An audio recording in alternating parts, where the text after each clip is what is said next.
എല്ലാവർക്കും നമസ്കാരം. രാമായണ മാസത്തിൻ്റെ പുണ്യം പകർന്നുകൊണ്ട് കർക്കടകം വരികയായി. ഈ കാലഘട്ടത്തിൽ കേരളമെമ്പാടും രാമായണത്തിൻ്റെ അലയൊലികൾ നിറയുകയാണ്. ഈ അവസരത്തിൽ രാമായണ കഥകൾ കുട്ടികൾക്ക് കൂടി രസിക്കത്തക്കവണ്ണം അവതരിപ്പിക്കുകയാണ് നമ്മുടെ പേജിലൂടെ ശ്രീ എൻ സോമശേഖരൻ. കോട്ടയത്ത് സ്വാമിയാർ മഠം ട്രസ്റ്റിയാണ്.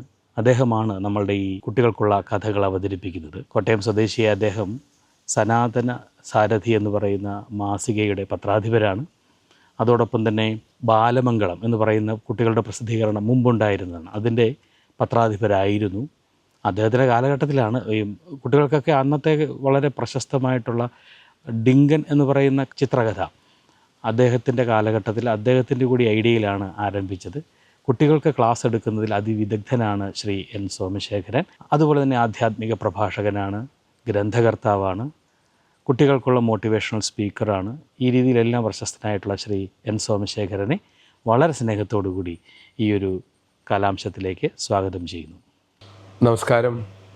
നമുക്ക് ഇന്നൊരു കടങ്കഥ കേൾക്കാം. കടങ്കഥയുടെ ഉത്തരം കൃത്യമായി വിവരിച്ചു പറഞ്ഞ സമ്മാനവും തരാം. കടങ്കഥ എങ്ങനെയാണ് ശ്രദ്ധിച്ച് കേൾക്കണം. നല്ല ശ്രദ്ധിച്ച് കേട്ടാൽ കാണണ്ടും പഠിക്കാം. ഒരുത്തൻ പോയി ഒരുത്തിയായി, ഒരുത്തി പെറ്റിരുവരായി, ഇരുവരവർ ശക്തരായി, ശക്തരവർ ശത്രുക്കളായി, ശത്രുക്കളിലൊരുത്തനെ കൊന്നവൻ്റെ ഇല്ലം ചുട്ടുകരിച്ചവൻ്റെ അച്ഛൻ്റെ വരവും കാത്തിരിക്കയാണ് ഞാൻ. ആരെ കാത്തിരിക്കുകയാണ്? സന്ദർഭതാണ്. ഒരു ഗ്രാമം, നല്ല വെയിലുള്ള സമയം, ഒരപ്പൂപ്പൻ ആൾച്ചൂട്ടി കിടക്കുകയാണ്. അപ്പോഴാണ് ഒരു ചെറുപ്പക്കാരൻ വന്ന്. ചെറുപ്പക്കാരൻ ചോദിച്ചു, എന്താ അപ്പൂപ്പ എങ്ങനെ കിടക്കണേന്ന് ചോദിച്ചു. അപ്പോൾ അപ്പൂപ്പൻ പറഞ്ഞാണിത്. ഏതാണ്? ഒരുത്തൻ പോയി ഒരുത്തിയായി, ഒരുത്തി പെറ്റിരുവരായി, ഇരുവരവർ ശക്തരായി, ശക്തരവർ ശത്രുക്കളായി, ശത്രുക്കളിലൊരുത്തനെ കൊന്നവൻ്റെ ശത്രുവിൻ്റെ ഇല്ലം ചുട്ടുകരിച്ചവൻ്റെ അച്ഛൻ്റെ വരവും കാത്തിരിക്കയാണ് ഞാൻ.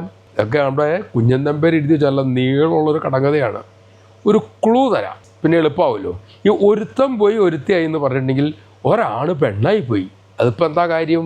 അതേ സൂര്യൻ്റെ തേരാളി മാതലി ഒരു ദിവസം ഡ്യൂട്ടിയൊക്കെ കഴിഞ്ഞ് മൂപ്പര് തേര് സൂര്യൻ്റെ രഥം ഇടുന്ന സ്ഥലത്ത് കൊണ്ടുപോയിട്ടു. പിന്നെ വിശ്രമമാണ്, ഡ്യൂട്ടി കഴിഞ്ഞു. അപ്പോൾ തിരിച്ചു പോകാൻ നേരത്ത് സ്വർഗത്തിലെ ഹോളിൽ ചെന്നപ്പോൾ അവിടെ എഴുതി വച്ചിരിക്കുന്നു, ഇന്നത്തെ കലാപരിപാടികൾ സ്ത്രീകൾക്ക് മാത്രമാണ് എന്ന് കണ്ടു. പിന്നെ അങ്ങോട്ട് കയറേണ്ട ആവശ്യമില്ല. മൂപ്പര് അവിടെ വാതിലടച്ചിട്ടൊക്കെ അല്ലേ, അവിടെ എന്താ നടക്കണേന്ന് അറിയാം. ഒന്ന് തുറന്നു നോക്കി. ഈ തുറന്ന് നോക്കണ കണ്ടുകൊണ്ടാണ് ഇന്ദ്രൻ വരുന്നത്. ഇന്ദ്രൻ പുറത്തുനിന്ന് തട്ടി ചോദിച്ചു, എന്തിനാടോ ഇന്ന് സ്ത്രീകൾക്ക് മാത്രം പറഞ്ഞിട്ട് താൻ എന്തിനാ എത്തി നോക്കിയേ? അതേ, ഒളിച്ചു നോക്കിയോണ്ട് തനിക്ക് ഞാനൊരു ശിക്ഷ തരാൻ പോവാ, പെണ്ണായി പോട്ടെ എന്ന്. സൂക്ഷിച്ചോളേ, ആൺകുട്ടികൾ ഒളിച്ചു നോക്കിയാൽ പെൺപിള്ളേരാവും, പെൺകുട്ടികൾ ഒളിച്ചു നോക്കിയാൽ ആൺകുട്ടികളാവും. ഏതായാലും നമ്മുടെ ഇത് അങ്ങോട്ട് പോയ മാതിൽ തിരിച്ച് സ്ത്രീയായിട്ടാണ് തിരിച്ചു വന്നത്. വീട്ടുകാർ അങ്ങോട്ട് പോയത് പാൻറ്റൊക്കെ ഇട്ടുകൊണ്ട് പോയ ആളാണ്, ഇങ്ങോട്ട് വന്ന് സാരി കൊടുത്ത്. എന്ത് ചെയ്യാനാ? ഇപ്പോൾ പെൺകുട്ടികൾ വലുതായി നമ്മൾ എന്ത് ചെയ്യും? വിവാഹം കഴിച്ചിടും. അതാണ് ഒരുത്തി പെറ്റിരുവരായി. അപ്പോൾ കല്യാണം കഴിച്ചു കൊടുത്തു. അവർക്ക് 2 കുട്ടികളുണ്ടായി. ആ 2 കുട്ടികളുടെ പേരാണ് ബാലി, സുഗ്രീവൻ. ഇനി നിങ്ങൾക്ക് കഥ പറയാൻ പറ്റും. ഇരുവരവർ ശക്തരായി, കഥ അറിയാലോ. തീക്ഷ്ണമായ ശക്തിയുള്ള 2 പ്രബലന്മാരായ വാനര ശ്രേഷ്ഠന്മാരായിട്ട് അവർ കിഷ്കിന്ധയിൽ വളർന്നു വന്നു. പിന്നീട് അവർ തമ്മിൽ അഭിപ്രായത്തൊക്കെ ഉണ്ടായി, വഴക്കുണ്ടായി. ഇരുവരവർ ശത്രുക്കളായി, പിന്നെ ശത്രുക്കളായി. ഇനി ശ്രദ്ധിക്കണേ, ശത്രുക്കളിൽ ഒരുത്തനെ കൊന്നവൻ്റെ ബാലി സുഗ്രീവന്മാരിൽ ഒരാളെ കൊന്നു. ആരാ കൊന്നേ? ബാലിയെ? രാമൻ. കൊന്നവൻ്റെ രാമൻ്റെ ശത്രുവിൻ്റെ, രാമൻ്റെ ശത്രു ആരാ? രാവണൻ. ഇല്ലം ചുട്ടുകരിച്ചവൻ്റെ, ഇല്ലെന്ന് പറഞ്ഞ വീട്, രാവണൻ്റെ വീട് ലങ്ക. ചുട്ടുകരിച്ചതാരാ? ഹനുമാൻ. ചുട്ടുകരിച്ചവൻ്റെ അച്ഛൻ്റെ, ഹനുമാൻ സ്വാമിയുടെ അച്ഛനാരാ? വരവും കാത്തിരിക്കയാണ് ഞാൻ.